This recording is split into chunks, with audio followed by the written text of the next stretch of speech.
नमस्कार, capital TV की special story देख रहे हैं आप और मैं हूं आपके साथ रोहित कुमार। लोकसभा चुनाव 2024 अपने अंतिम पड़ाव पर है। 7वें चरण का मतदान संपन्न हो चुका है। ऐसे में यूपी के अलावा अगर किसी राज्य पर बीजेपी की नजर है तो वो है ममता का गढ़ यानी कि पश्चिम बंगाल। पश्चिम बंगाल की राजनीतिक पृष्ठभूमि क्या है, चुनावों के दौरान यहाँ किस प्रकार की गुंडई देखने को मिलती है, इससे हर कोई भली भांति वाकिफ है। शायद यही कारण है कि बंगाल की राजनीति पर सबकी नजर रहती है। बता दें कि चुनावों के दौरान बंगाल में हिंसा कोई नई बात नहीं और आहिस्ता आहिस्ता यह बंगाल की पहचान बनती जा रही है। अंतिम चरण की वोटिंग के दौरान बंगाल में एक बार फिर हिंसा देखने को मिली, जहां ममता के गुंडों ने जमकर हंगामा किया, लाठियां भांजी, देसी बम फेंके और पुलिस से भी भिड़ते नजर आए। क्या कुछ हुआ इस पूरे अंतिम चरण के वोटिंग के दौरान, जिसने ममता सरकार की पोल पट्टी खोलकर रख दी और टीएमसी पार्टी का घिनौना चेहरा सबके सामने लाकर रखा। बात करेंगे आज की स्पेशल स्टोरी में, साथ ही बात करेंगे अंतिम चरण के चुनाव से जुड़े कुछ और अहम खबरों की।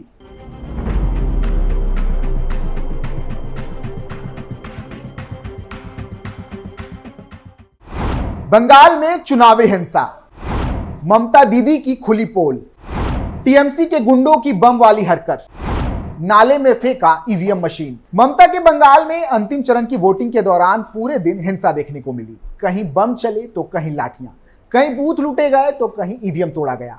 बंगाल के जादवपुर, दक्षिण 24 परगना आदि कई इलाकों में हिंसाएं हुई। जादवपुर लोकसभा क्षेत्र के अंतर्गत आने वाले भांगड़ के सतुलिया इलाके में हुई इस झड़प में आईएसएफ और टीएमसी के करीब 10 कार्यकर्ता घायल हुए। आईएसएफ और सीपीएम कार्यकर्ताओं ने इस हमले का आरोप टीएमसी पर लगाया और बताया कि मौके पर कई जिंदा बम भी बरामद हुए। कैसे बढ़ा विवाद? जानकारी के मुताबिक इस बवाल की शुरुआत गुरुवार रात तब हुई जब टीएमसी कार्यकर्ता कथित तौर पर चुनाव प्रचार के बाद अपने घर लौट रहे थे। आरोप है कि इसी दौरान उन पर हमला हुआ। घायलों को कोलकाता के सरकारी अस्पताल में भर्ती कराया गया। इसके बाद अगले दिन शुक्रवार को टीएमसी वर्कर्स ने हमला किया। विवाद यही नहीं रुका। शनिवार को वोटिंग के दौरान भी दोनों पक्ष आमने सामने आए और दोनों के बीच झड़प दिखी।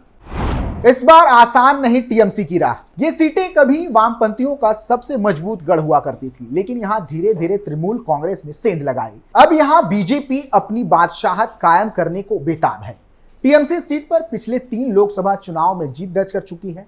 इस बार भी वह जीत को जारी रखना चाहती है, लेकिन राह आसान नहीं है। टीएमसी ने यहां से अभिनेत्री और पार्टी की युवा इकाई के राष्ट्रीय अध्यक्ष सायोनी घोष को मैदान में उतारा है, जबकि उनके सामने बीजेपी ने डॉक्टर अनिर्बन गांगुली को उतारा है।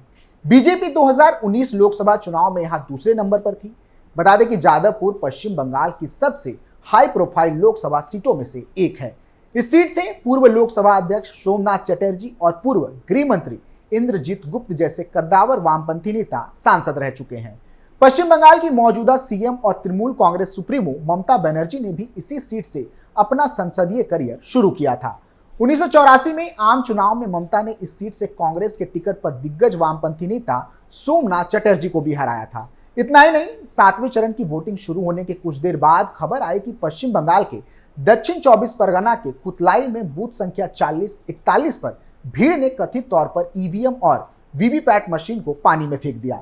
स्थानीय लोगों से मिली जानकारी के मुताबिक मतदाताओं को कथित तौर पर टीएमसी समर्थकों ने धमकाया, जिससे भीड़ उत्तेजित हो गई और ईवीएम को तालाब में फेंक दिया।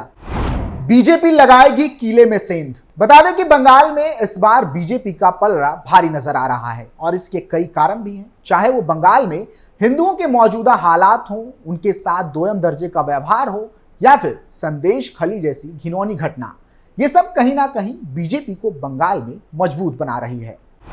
पहले चरण से ही आ रही हिंसा की खबरें। वोटिंग के मामले में इस बार पश्चिम बंगाल ने काफी अच्छा प्रदर्शन किया। हालांकि पहले चरण से पश्चिम बंगाल से हिंसा की खबरें आ रही हैं। पहले ही चरण की वोटिंग वाले दिन तृणमूल कांग्रेस ने दावा किया था कि अलीपुरद्वार तूफानगंज 2 ब्लॉक के बकोरी डाली 1 ग्राम पंचायत के हरियार घाट क्षेत्र में टीएमसी और बीजेपी के बीच झड़प देखने को मिला था। बता दें कि बंगाल भारत में एकमात्र ऐसा राज्य बनता जा रहा है जहां लगातार हिंसा देखने को मिल रही है। इसके अलावा भी देश के कई हिस्सों में चुनाव हो रहे हैं, लेकिन ममता के बंगाल जैसी स्थिति कहीं देखने को नहीं मिल रही है। चलिए बात करते हैं उन सीटों और राज्यों की जहां अंतिम चरण में मतदान संपन्न हुआ।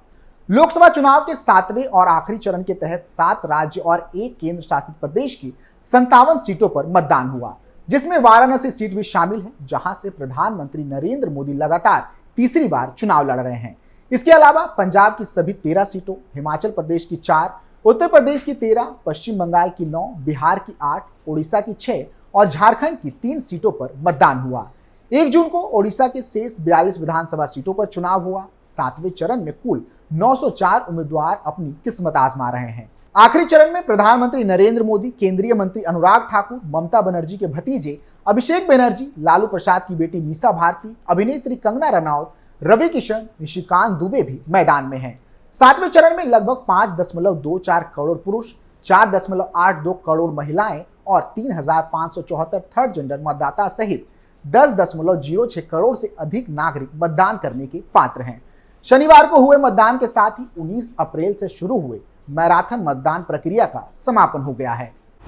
यूपी की इन सीटों पर होगा मुकाबला। उत्तर प्रदेश में जिन संसदीय सीटों पर मतदान हुआ उसमें महाराजगंज, गोरखपुर, कुशीनगर, देवरिया, बांसगांव, घोसी, सलेमपुर, बलिया, गाजीपुर, चंदौली, वाराणसी, मिर्जापुर और रॉबर्ट्सगंज शामिल है। उत्तर प्रदेश में भाजपा के नेतृत्व वाले एनडीए और इंडिया ब्लॉक के बीच सीधा मुकाबला देखने को मिला। चंदौली, महाराजगंज और मिर्जापुर से केंद्रीय मंत्री महेंद्र नाथ पांडे, पंकज चौधरी और अनुप्रिया पटेल चुनाव लड़ रही हैं। दिवंगत मुख्तार अंसारी के भाई अफजाल अंसारी गाजीपुर से और पूर्व प्रधानमंत्री चंद्रशेखर के बेटे नीरज शेखर बलिया से चुनाव में खड़े हैं। तो वहीं वाराणसी में प्रधानमंत्री नरेंद्र मोदी के खिलाफ अजय राय कांग्रेस, अत्थर जमाल लारी बसपा, कोली शेट्टी शिव कुमार युगल तुलसी पार्टी, गगन प्रकाश यादव अपना दल और निर्दलीय दिनेश कुमार यादव और संजय कुमार तिवारी चुनाव लड़ रहे हैं। बिहार में दिलचस्प लड़ाई। बिहार में केंद्रीय मंत्री आरके सिंह आरा से हैट्रिक की उम्मीद कर रहे हैं, जहां उनका मुकाबला सीपीआई लिबरेशन के मौजूदा विधायक सुदामा प्रसाद से है। पटना साहिब से वरिष्ठ भाजपा सांसद रविशंकर प्रसाद चुनाव लड़ रहे हैं। उनका सीधा मुकाबला कांग्रेस प्रवक्ता अंशुल अभिजीत से है, जो पूर्व लोकसभा अध्यक्ष मीरा कुमार के बेटे और जगजीवन राम के पोते हैं।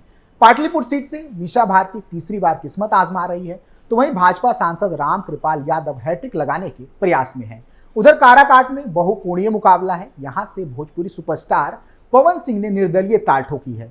हालांकि पवन सिंह ने इससे पहले पश्चिम बंगाल के आसनसोल से भाजपा का टिकट ठुकरा दिया था।